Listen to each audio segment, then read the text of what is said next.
Sam, hello, how are you doing? I'm good, thanks. Thank you very much for joining us. This is going to be the fourth film in our series about wrestling. So far, we've had three wrestlers, and we're really excited to have your perspective from a very different role within the wrestling world. So would you mind introducing yourself and tell us a bit about what it is you do and how you ended up doing those things? Yeah, absolutely. I'm a wrestling promoter, co-owner of Wrestling Resurgence, and also I'm currently a PhD doctoral student at the University of Loughborough. My research is in storytelling in professional wrestling. So I'm part of a wider funded project about storytelling, and my specific area is in professional wrestling, and Resurgence is kind of part of that, part of my kind of research practice. My background prior to both of those things is actually in visual arts. So I worked as a curator in contemporary visual arts for the last sort of 7 or 8 years.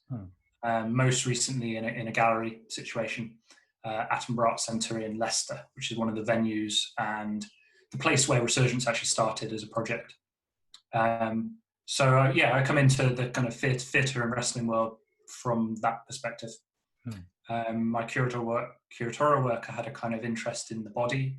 So I worked with a lot of artists that explore things like body politics, embodied experiences of the world through art. A lot of artists that use photography and film. So that kind of interest fed into Resurgence as well. Resurgence has been going since 2017, and we've been running regular shows since September 2018. The project has had a couple of different Arts Council funding grants at various points and things like that. But now my full-time work is research and then Resurgence on the side. Great, thank you. And I think you either lost the connection or there's a microphone hiccup, just as you said where you're studying, but it's Loughborough University, right? Just to make sure. Yes, Loughborough your institution's name. Great, thank you. I mean, I'm really excited to talk to you. I'm very excited about any form of interaction and collaboration between what are often thought of as the separate worlds of scholarship and practical work, practically doing stuff. And I'm excited that you're sitting on what we think of again as kind of both sides of that divide. And I'm especially excited to speak to you as someone who's part of this incredibly successful project, Wrestling Resurgence, which is that was the last thing I saw before lockdown, was coming to see your show in Nottingham, which was just fantastic. And I was very moved by the audience engagement, interaction with what they were seeing. It was, even as someone who's recently gone to see a number of wrestling companies, it felt like a completely unique event, and made me wonder about what theatre used to be like before it got polite and quiet and stiff and formal and awkward and elite. It was just this genuinely all-encompassing, friendly, loud and excitingly loud space. So I'm really delighted to be talking to you about Wrestling Resurgence. Do you mind telling us something about what it feels like to be between those worlds? You mentioned Wrestling Resurgence started in 2017. How does that intersect with the PhD you're doing, the research you're doing, both in terms of just a time frame and also in terms of the ideas? Yeah, so Resurgence started actually as an academic project. So in that 2017, my current PhD supervisor and Wrestling Resurgence commentator, Claire Warden, who she edited a book called Performance in Professional Wrestling, co-edited a book. And that, I think it was either sent to me or it was sent to the co-owner of Wrestling Resurgence, John Kirby, who works in theatre. And both of us had a kind of shared fandom of wrestling, and saw that Claire was based at Leicester at De Montfort University. Obviously, we were working at Attenborough Arts Centre, which is University of Leicester. At the time, both me and John had a kind of fairly loose remit to pursue interesting projects as and when we saw them. So being wrestling fans, we immediately thought that there might be something there. And met with Claire, discussed her research, which is grounded in performance studies and theatre studies. And Claire went away, came up with this funding program called Being Human Festival, which is a festival of humanities research, public engagement with humanities research. We put together an application which was to put on a live wrestling show and have a Q&A afterwards with the wrestlers at Amber Arts Centre. And we got the funding for that, and that became the first Resurgence show. So very much grew out of an academic kind of context right from the start. We did that event. We had 90 people in. It was completely free of charge. Luckily, we knew within the university an academic who also moonlighted as a referee, a wrestling referee. So he had a bit of an insight into the wrestling world. Put us in contact with the henchmen, actually, who are one of our Resurgence tag team kind of staples, who hired us the ring. We then just went about contacting wrestlers and were greeted with enormous kind of generosity and very much welcomed by every wrestler that we spoke to. The first show was just great. All of us had a real blast. The ring announcer was another doctoral theatre researcher, Wes Westerside. And afterwards, we just all wanted to do it again as quickly as possible, which I think is the experience of the people that end up in wrestling. So Claire went away and got some more funding. We did another show in May, which followed the same kind of format, had a bit more of a thematic kind of thread that held it together, which was about character and theatre. So we deliberately booked wrestlers that had quite larger than life personas and characters. People like Chuck Mambo, Flash Morgan Webster, whose characters kind of based on kind of mod culture. Who else did we have? Henchmen, who are kind of big, larger than life characters. Shikara was on that show. Again, another quite theatrical character wrestler. And and again, went really well. People, again, booked the tickets really quickly. We managed to squeeze 120 into Amber Arts Centre. It all felt a little bit more professional. We recorded it. That's the point at which kind of Resurgence as a wrestling company established itself, really. We went away and decided that we were going to invest our own money. This is me, John, and another guy, Pete. Set it up as a proper company and try and make a go of it as a kind of commercial enterprise. And that took us to September 2018. We booked Nottingham Contemporary, so much bigger venue, the venue where you saw Resurgence recently. Bigger cost, bigger budget, higher risk. But luckily we were able to secure some Arts Council funding, which meant that we didn't lose all our money on the first show. And part of that was to make a film. So I've been interested in kind of filmmaking and things like that as a kind of curatorial medium. So I worked on that as part of that Arts Council funding. Claire was involved in that. And the ideas for the PhD sort of just grew out of that ongoing collaboration with Claire, the interview processes that we did with wrestlers, and just how welcoming the whole wrestling community was to Resurgence. The people that we met, people like Cara Noir, Spike Trevay, all of these different, Roy Johnson, like all these different kind of wrestlers that are staples of Resurgence shows were just really, a real pleasure to work with, and it kind of snowballed from there, really. Great, thank you. The success that Claire has had in funding these projects, I think, shouldn't be taken for granted, just in case any of our audience hear what you're saying and think it's easy to get funding. It's completely incredible how successful she's been. And I very much enjoyed your description of her as your current PhD supervisor. I occasionally describe my husband as my current husband because it's important to keep people on their toes at all times. We're speaking, I should say, to Claire soon, so her film will follow yours. And we're also lucky enough to be speaking to Chuck Mambo, who you just mentioned. And again, I think this film will come out shortly after Claire. So we'll have a nice succession of Wrestling Resurgence people. Sam, there's lots of stuff you've said there I want to dig into. I guess I'm really interested to hear, you said it twice, that the wrestling community was very welcoming of you firstly as a regular company, and secondly perhaps as a company with unusual levels of academics embedded in the project and academic questions embedded in the project. So I guess, would you mind telling us a bit about that? And is your sense that they were welcoming because the more the merrier, or is your sense that people were welcoming because this project felt new? Yeah, maybe a combination of both. I think Resurgence came at a time where there were companies were emerging that maybe had a different approach, that were taking an approach that was informed by other practices, like practices other than wrestling. So places like Riptide in Brighton, Good Wrestling is another example, where we weren't from wrestling backgrounds.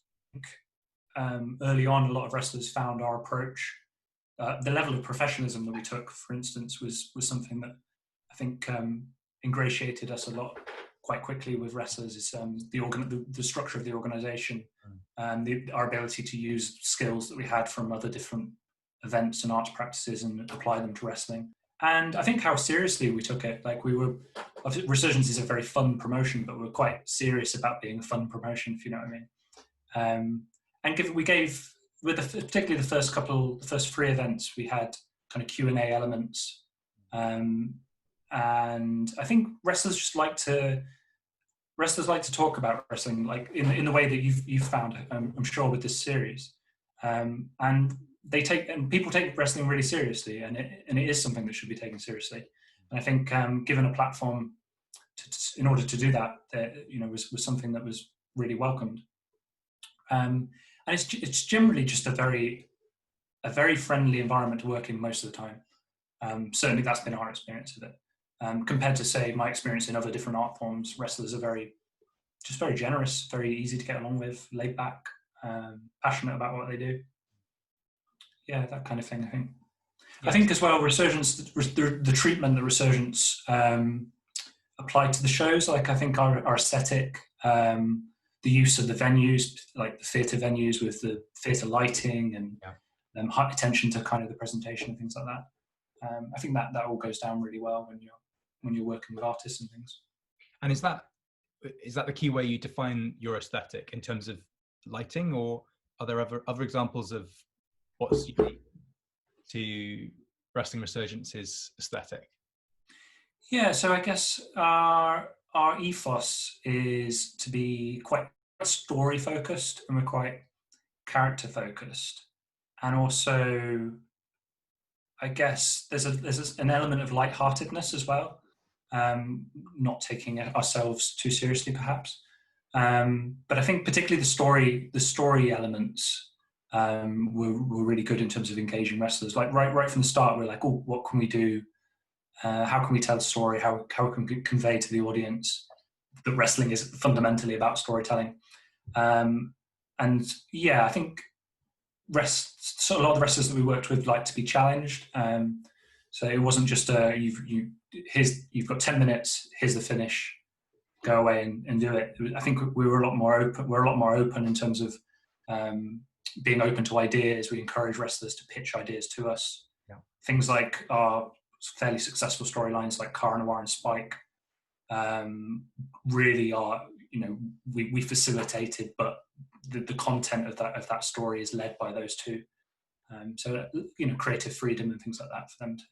So since you've cited that story, do you mind telling us a little bit about it? So it's a storyline that's rumbled on throughout Resurgence's kind of history. The premise was that Resurgence was coming in as this new Arts Council funded promotion with an emphasis on the theatrical and things like that. Cara Noir, for people that don't know, plays a kind of balletic, quite mysterious balletic, silent wrestler, very, very theatrical, based on Black Swan from Swan Lake. Comes out to Swan Lake theme music, wears white face paint. His moves, the way he moves in the ring is very kind of dance influenced. Really is, like, for us, he was a kind of embodiment of what we wanted Resurgence to stand for. And then Spike is kind of all of those things, but the antithesis. So he is equally a representation of Resurgence's interest in the theatrical. But the character that he plays is a bad guy. He's an antagonist. He kind of styles himself as being from a kind of privileged upbringing. He early on in his career, certainly when we started working with him, he was quite explicit about being a conservative, and he was the king of strong and stable style at the time because of the Theresa May mantra. So the story started with Cara was the main event of our first show, Spandex Ballet, and wins the main event match, celebrates with the crowd, the lights go out, video screen pops on, and it's Spike Trevay announcing himself and telling the audience that he's the king of strong and stable style, and that he's here. I think that the sort of punchline was, and now I'm here, and the lights come back on and he's standing behind Cara Noir in the ring with a steel chair. Classic wrestling, clocks Cara Noir from behind with the steel chair a couple of times, and then takes to the microphone and declares himself. It sort of runs down the entire project basically to the audience. Takes issue with us being publicly funded, takes issue with us presenting wrestling as theatre, and says that he's going to be around and he's going to make sure we're a lot more strong and stable. And so that kind of kicks off a whole saga of different kind of matches and interactions that they had across wrestling shows. So it was a way of kind of setting out right from the start that wrestling as a medium can be a lot more nuanced maybe than people give it credit for. Like it can tell interesting, complicated stories as well as very simple but effective stories. Yeah, I'm completely horrified by the idea of a Theresa May wrestling villain. And we've been chatting to Cara Noir and trying to get him to come and do a film with us. So in the hope that this will force him to come and do a film with us, I'm going to say that this parallel makes him the Jeremy Corbyn wrestling hero. That will prompt Cara Noir to come and tell us if that's right or wrong. Yeah, that's really fascinating. And I guess all performance is meta in lots of ways. All performance invites self-commentary, but it sounds like right from the outset, your company was framing itself as a space in which it was both okay to do stuff, but also to reflect on the doing of stuff, to the point where you've got someone very theatrically denouncing you for being theatre. Is that right? Yeah, I think so. Because I think it's important that wrestling always exists in this space between real and performed. So, like you say, I think in one of your talks with Kafka, maybe you said something about it happening within the fourth wall. And so wrestling is always both real and performed. And to play with the reality of a company is just kind of fairly common practice for wrestling. So like the actual business feeds into the storytelling business of wrestling, which is, I think, where wrestling becomes really complicated, and people that are new to the medium, I think, don't realize that. Luckily, wrestling has a word called kayfabe, which sort of encompasses a lot of that idea. So we do play around with that, like wrestling that sort of acknowledges that it's a performance. Yeah, it's a very complicated process being a wrestling audience, because I think you're there as a performer as well as a participant, and in many ways a kind of critic as well. And also you play around with that, as wrestlers play around with that, and the companies play around with that. Yeah. Makes sense? Yeah, it does. It totally makes sense. I think it was the RJ City film where RJ was talking about everything happening within the fourth wall. And so everything is always being directed to the audience in a very self-conscious way. But it feels like your company is kind of doubling that process. I mean, even in its name, the idea of resurging or of surging again is kind of a fascinating, it's a name which is reflecting on a long history of wrestling, but also perhaps thinking about some of the storytelling you might do within a match, which is very much about someone coming back from apparent loss. There seems to be kind of different ways of thinking about that name. It feels like a very different name to any other wrestling company I can think of. Yeah, it was a kind of, the name's an interesting one because it was born out of that early history that I spoke about. So like the Being Human Festival, every year Being Human Festival has a theme.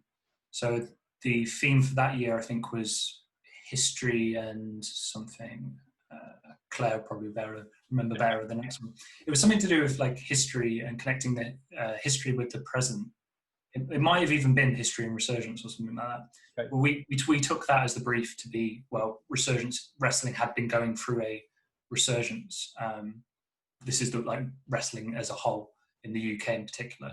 So we were looking to bridge this, talk about this form that was wildly popular in the 80s, suddenly died, and then has had this recent contemporary resurgence. So that's where the name Wrestling Resurgence came from. And I think it's still valid as well, in that contemporary wrestling in this country is really kind of reimagined wrestling in a way, I think, that makes it a lot more, not doesn't make it necessarily more interesting, but I think it's a lot more experimental these days. Like, I think the limits of what wrestling can be has been pushed really far, more so by other companies, in fact, that use experimental professional wrestling. I think it's, for me, it's having like a moment of being contemporary, and wrestling is often not contemporary, historically anyway. Like, it's sort of lagged behind a little bit. Yeah, thank you. Again, I think RJ City suggested wrestling's always 15 years behind the rest of the world. And it's interesting to hear you saying that in many ways that's not true in the UK. Do you mind telling us a bit about what you mean by experimental wrestling? So yeah, like probably the most, from a resurgence perspective, we have a match called Artcore, which we've staged twice, and it's a multi-person scramble match essentially, which is where you have 6 wrestlers. The contest is decided by one pinfall, so they're inherently very chaotic. And what we did with Artcore was essentially set the stage up and the ring up as a life drawing class. Because we're from arts backgrounds in an art gallery, we had easels and canvases and arts materials all around the ring. So the matches start with the wrestlers sort of it's very silly, attempting to have a life drawing class, and inevitably, because obviously it's wrestling, things get out of hand and people start getting hit over the head with canvases and easels and crayons. So that would be probably Resurgence's best example of experimental professional wrestling, because it's clearly not a real wrestling match or a real contest, but it's got all these elements that are kind of combined to make it something else. It really is performance art, I think, at that point. Stretching performance art. Yeah. There are other companies like Schadenfreude and Friends in Manchester, which is a wrestler-run company. Recently they had a match called a Bandersnatch match, which was based on the Black Mirror series, where the audience voted using Twitter polls certain aspects of the wrestling match. So something would happen, and then the 2 wrestlers would pause, and they would put out a Twitter poll to determine what would happen next. Wow. That's something that I would class as experimental wrestling. Wrestling involving inflatable dolls is quite an exciting form of experimental wrestling. Wrestling with invisible opponents. So if you look on YouTube, there's some great matches of wrestlers. They call it air wrestling. So it's kind of wrestling an invisible opponent. That stems from Japan, but it's become kind of popularized a lot more here in the UK and in America. Okay. It's a good socially distancing friendly form of wrestling, isn't it? I mean, just that. There's if you go on YouTube, there's a Joey Janela socially distanced wrestling match from the start of lockdown, where the 2 wrestlers have to maintain social distance. Fantastic. And did you say life drawing in Wrestling Resurgence? Is that not nudity? No. Well, this is the thing, because we came up with the idea for it, and then it was just it's one of those wrestling ideas where it doesn't have any kind of logical conclusion. Like, they're not why they're there, no one knows. What they were even there to draw in the first place, other than each other, because there was no kind of subject that they were drawing. The second one's brilliant, actually. The second one's on our YouTube, and we set up a kind of still life. So we had a table, the classic wrestling table. For those that you don't know, like, tables become weapons often in wrestling matches. So we set up a sort of still life table with various objects on it. The wrestlers were around that with their easels and their canvases. And inevitably someone gets thrown through the table.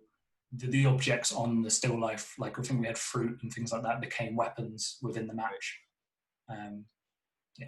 Great, thank you. There's a few more things I'd like to come back to from a conversation around Wrestling Resurgence, but I also want to make sure we talk about your research, if that's all right. So we might come back, Sam, if that's okay. But I'd love to hear more about about your research project. What is it that you're up to for the PhD? Yeah, so obviously I'm in my first year at the moment, and I'm looking at storytelling as a kind of lens for exploring wrestling, and wrestling as a lens for exploring storytelling. And there'll be a lot of kind of field work in the second year, sort of interviews with different wrestlers and things like that. Looking at particularly at this sort of experimental stuff that I've just talked to you about. So my focus is on independent wrestling for a start. A lot of wrestling scholarship has tended to in the past focus on WWE because it's obviously the biggest mainstream producer of professional wrestling. So a lot of discussions about wrestling tend to be focused on film and television rather than live events, and also this American WWE company rather than independent wrestling. So I'm interested in how wrestlers tell stories, really, and that can be the story of a match, how companies tell stories like Resurgence, and all the different sort of forces at play within that, different ways that you can read wrestling through other kind of mediums, so like film and cinema, comedy in particular. I mean, comedy is very important to wrestling, especially experimental wrestling. So that's sort of loosely at the moment.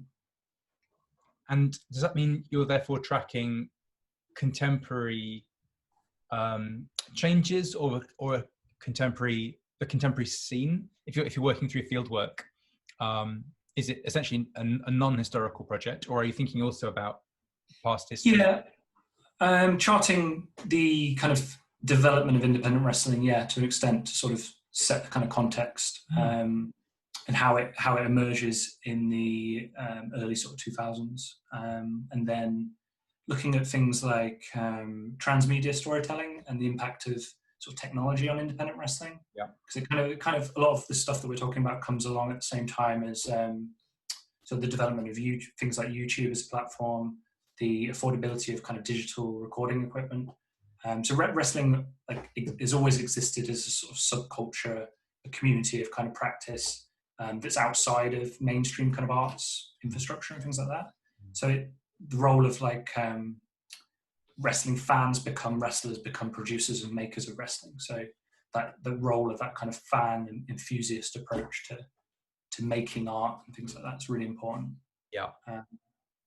Is there a difference of scale as well compared to, you mentioned WWE a minute ago, the kind of 80s and 90s model where everything is massive arena and presumably on tour through North America, as opposed to some of the companies that you're looking at, which are smaller and perhaps more locally facing, and when they're making films, are making much more intimate films or films of smaller events for a more defined circle of audience members? Yeah, absolutely. It's very grounded in the community around the British independent wrestling scene. So one of the interesting things about independent wrestling is that performers aren't locked down to different companies. They're able to move around. One weekend, Gene Money, say, who wrestles with Resurgence, could be in Brighton, he could be in London, and then Nottingham wrestling for different audiences in different localities, but mixing with the same group of people as well. So the community is a really important aspect of it, I think, and that's one of the reasons that I think contemporary British wrestling has been really successful. Is it sort of nurtured a kind of quite progressive but quite kind of intimate community around it, where you're both a fan and an audience member and a producer often. And I feel like that scale also impacts the scale and the kind of movement within the ring, in that if you're trying to tell a story in a big arena, you're going to move in a very different way to if you're in a smaller space of 200 people, and ditto if you're performing for particular kinds of camera, for particular kinds of audience. I think maybe that affects what happens in the ring. Yeah, definitely. There's definitely it's obviously a more intimate, closer experience to the action, and also the live experience is privileged over the kind of recorded experience. So what we're seeing at the moment in WWE and AEW in America is that they're actually still producing television without an audience, whereas I think in independent wrestling in particular really is dependent on a live audience. Yeah, there's interesting things like Resurgence. We record our shows. Obviously, our shows typically take place in front of around 120 to 200 people. Just it's really quite a small audience. There are companies that deliberately don't put out video on demand that keep their shows as just a live experience, which is quite interesting.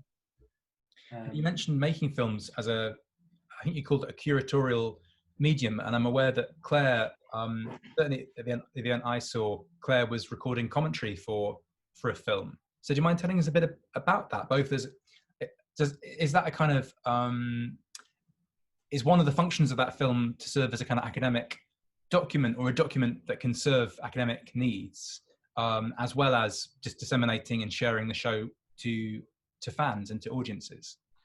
Yeah, I think it's a bit of both, really.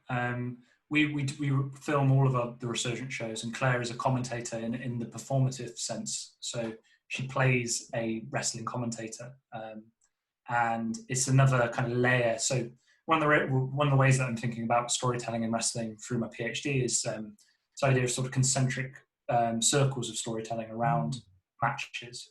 So Claire's there. If you watch it on demand, she's there to kind of add footnotes essentially to the performance. She's there to pick out and accentuate aspects of the performance that the story that the wrestlers are trying to tell. So it's another way that we extend those stories. And then the material that we've kind of accumulated over the couple of years with Resurgence does get fed back more into academic stuff. So we're doing a talk for Loughborough in a couple of weeks, which will look at a few different storylines that have run through Resurgence. And we'll certainly be using the material that we have as a kind of framework for talking about that, and maybe turning some of that into video essays and things. There's also, I think, what we've seen in the current times in COVID is that independent wrestlers are content producers in their own right. So there's quite a lot of fun, video content being produced, even when there isn't wrestling. There's kind of wrestling activity going on, and the wrestlers' use of storytelling on social media and things like that is really interesting. Again, a lot of this is made possible by how cheap digital recording equipment is, and things like we're doing now. Yeah, this gives me an opportunity to say that I am absolutely furious with the wrestler Rocky Mack, who, whilst we've been making these lengthy and hopefully interesting conversations about wrestling, has been doing the most sensational 2-minute outrageous kind of, it's kind of like wrestling filtered through The Office or through Alan Partridge, and it's sensationally hilarious, and I'm furious about it. We've been totally outmatched by what Rocky Mack is up to. Okay, so concentric storytelling, and an academic, Claire, working as a wrestling commentator, and then thinking about your different audiences and about what uses this might have, not just for academic work, but also for future funding applications, I presume. That's a lot of different functions to be aiming for, and it's incredible that you guys are putting that off. Sam, if it's okay, if we move towards the end of our conversation, I guess I'd like to think a bit more about what it meant for you as someone working in contemporary visual arts and thinking about body politics to move into this work, again, both as producer but also as storytelling researcher. So I think there's a couple of different aspects of that are interesting. So one of the ways that we've developed Resurgence is to kind of treat it like an art project. So a really good example, I think, would be the Everything Pattern project that we did in October last year, which is part of Black History Month. So we applied to Arts Council funding. It was a collaboration between Resurgence and wrestler Roy Johnson, where we developed a project that would explore the experience of people of colour in contemporary British wrestling. So Roy was given the kind of remit to. He had this kind of premise for a show that would be a celebration of people of colour within wrestling. So he curated an entire live wrestling show for us, booked all the matches, selected all the talent and things like that. And then together with him, we also commissioned like a series of films that are on like our YouTube and have been on our social media recently, actually, which explored that experience in a more discursive kind of way. And then we also produced a publication very much like you would with an art project. So we had a kind of written publication with an academic element within that, interviews within that.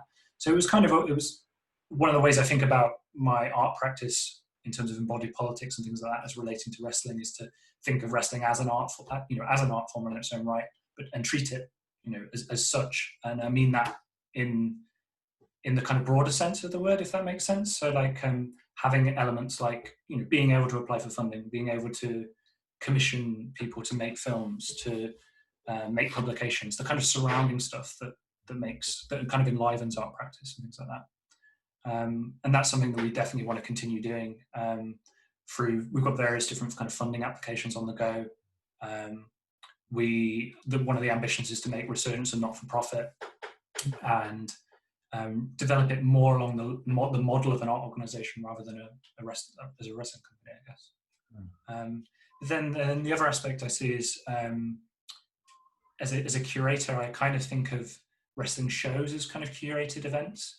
And I think there's something really interesting about the process of booking a wrestling show, who wrestles who, how we construct stories going along, multiple events, thinking about bodies together. So I'm quite visually driven when I look at booking matches for Resurgence. I like to think about what those two wrestlers look like in the ring, and that's a kind of an aspect of wrestling that I think maybe hasn't been talked about that much, which is that kind of understanding of what might happen in terms of like how you facilitate a good match.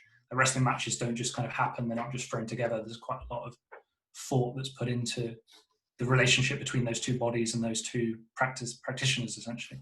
Yeah.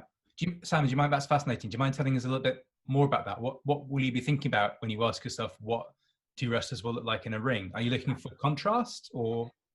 Yeah, often in a similar way to, I might look at two artworks in an art gallery, looking for complementary qualities. So perhaps both are very technically sound in terms of wrestling, great kind of ring technicians.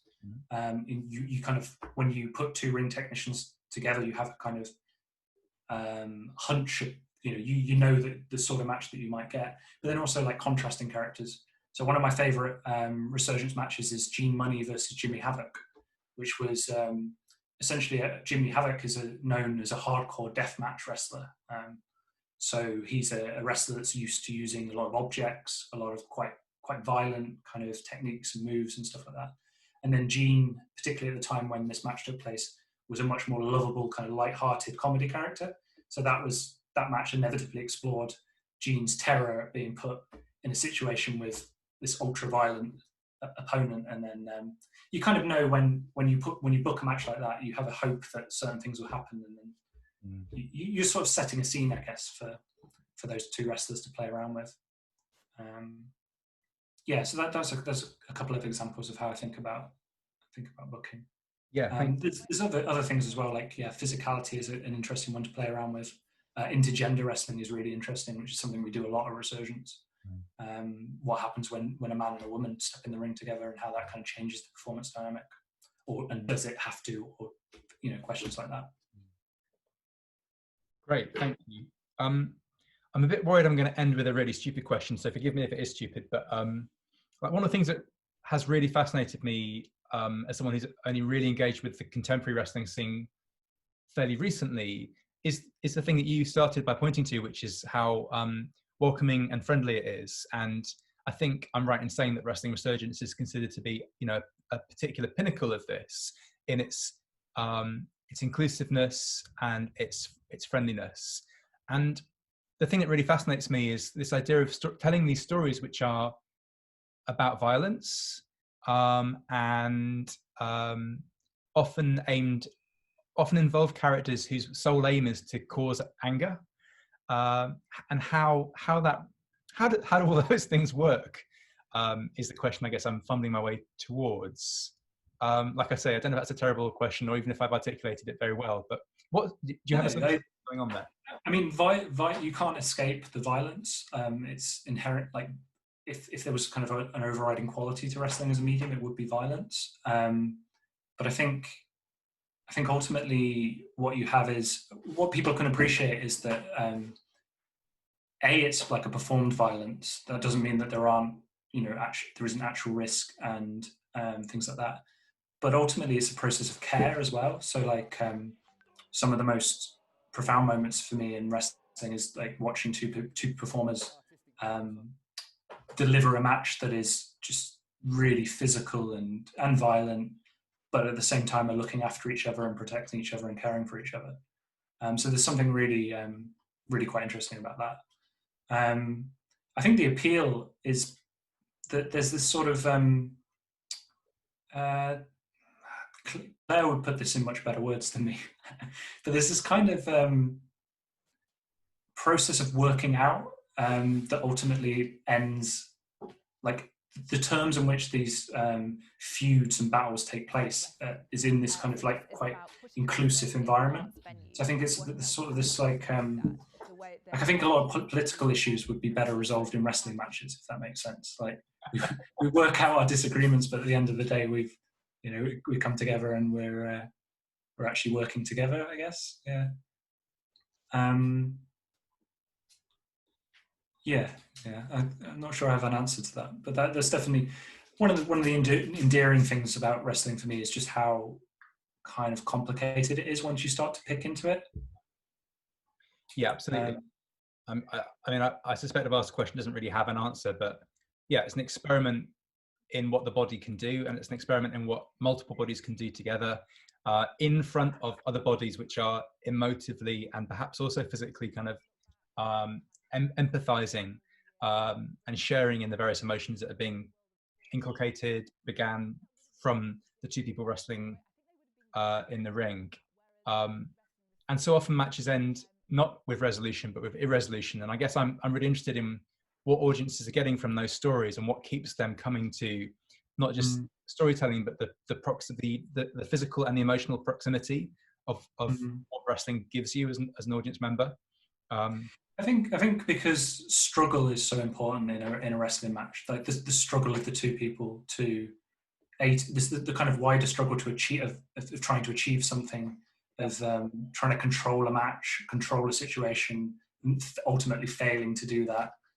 So it's kind of like it permits a sort of appreciation of failure and things not always working out for you, which maybe is reflected in the lives of in life, I guess.